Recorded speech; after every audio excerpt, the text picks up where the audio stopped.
Pernahkah kita bertanya, kenapa kita begitu mudah terpengaruh oleh mereka? Bahwa itu adalah standar normal. Kita cukup sadar saat mengkonsumsi konten tersebut. Hai semuanya, pernah kepikiran gak sih kenapa kita mudah terpengaruh influencer? Di era digital hari ini, kita menghabiskan rata-rata 3-5 jam per hari di media sosial. Kita melihat kehidupan influencer, konten viral, gaya hidup yang tampak sempurna. Tapi, pernahkah kita bertanya, kenapa kita begitu mudah terpengaruh oleh mereka? Kenapa rekomendasi skincare dari influencer terasa lebih meyakinkan dibandingkan iklan biasa? Hari ini kita akan membahasnya dari perspektif psikologi komunikasi. Ada satu konsep yang disebut parasocial relationship. Ini adalah hubungan satu arah yang terbentuk antara audiens dengan public figure.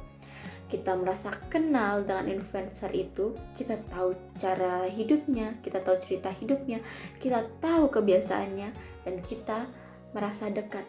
Padahal mereka tidak mengenal kita. Hubungan semu ini membuat pesan mereka terasa lebih personal dan lebih dipercaya.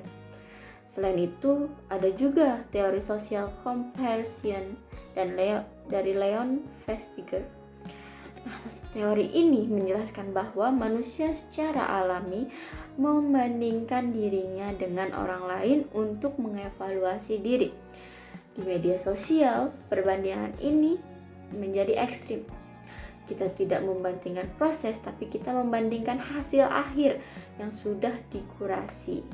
Masalahnya bukan pada influencer, masalahnya ada pada bagian algoritma bekerja.